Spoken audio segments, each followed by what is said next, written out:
नमस्कार, देख रहे हैं आप न्यूज़ 80 और मैं हूं आपके साथ अंजलि मलिक। एक मंच पर साथ साथ होंगे अखिलेश यादव, राहुल गांधी और साक्षी बनेंगे जयंत चौधरी। जी हां, 23 जून को एक बड़ी तस्वीर निकलकर सामने आने वाली है। तस्वीर महागठबंधन की, जिसमें भाजपा अभी से ही बेचैन जिसे देखकर हो चुकी है।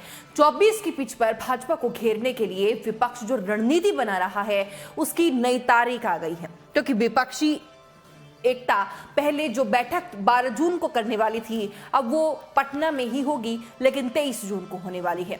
इस बैठक को लेकर बिहार में जोरों शोरों के साथ तैयारियां चल रही है। इसमें 20 से ज्यादा छोटे बड़े दलों को बुलाया गया है, न्योता भेजा गया है, जिनका 450 लोकसभा सीटों पर या तो प्रभाव है या फिर इनकी भाजपा से इन सीटों पर कड़ी टक्कर हो।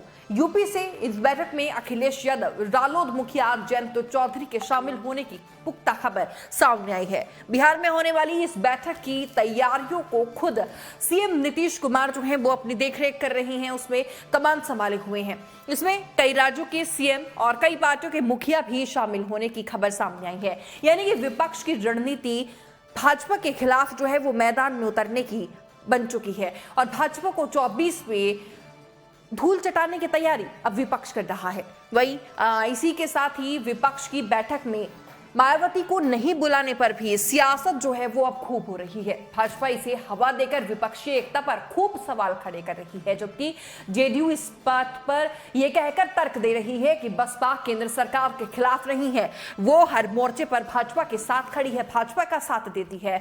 अगर मायावती खुलकर भाजपा की नीतियों का विरोध करती है तो मायावती को भी इस बैठक में बुलाया जाएगा। हालांकि महासम्मेलन में मायावती को निमंत्रण नहीं मिलने पर बसपा सांसद बेफिक्र नजर आए। उन्होंने कहा है कि हमारी नेता यानी कि बहन जी मायावती को कोई परवाह नहीं है, हम केवल देश और देश हित को देखकर ही फैसला लेते हैं।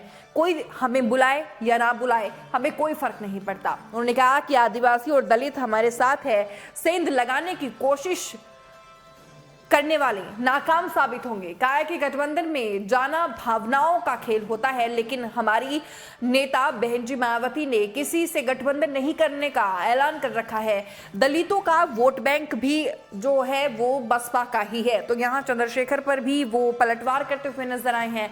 अभी बता दें आपको कि सबकी नजरें जो हैं वो 23 जून को होने वाली इस बैठक पर टिकी हुई है, क्योंकि विपक्ष को एक मंच पर लाने की चौथी कोशिश ये है। इससे पहले भी देखिए 3 बैठक जो है वो रद्द हो चुकी है और 2017 के बाद अब एक साथ एक मंच पर राहुल गांधी और अखिलेश यादव नजर आने वाले हैं। दोनों आमने सामने होंगे, लेकिन बड़ा सवाल यह है कि विपक्ष की तरफ से चेहरा किसका होगा, जिसके दम पर विपक्ष जो है वो प्रधानमंत्री नरेंद्र मोदी को चुनौती देगा। क्योंकि राहुल गांधी की सदस्यता जाने के बाद वो 8 साल तक चुनाव नहीं लड़ सकेंगे, जबकि नीतीश पहले ही कह चुके हैं कि वो प्रधानमंत्री पद के उम्मीदवार नहीं हैं, वो सिर्फ विपक्ष को एकजुट करने में लगे हुए हैं। वहीं अब विपक्ष की तरफ से पीएम के चेहरे को लेकर सस्पेंस अभी बना हुआ है और उससे भी बड़ा सवाल ये कि जो चेहरा होगा उस पर क्या पूरा विपक्ष एकमत होगा। इस रिपोर्ट पर आपकी क्या राय है वो जरूर कमेंट बॉक्स में रखिएगा।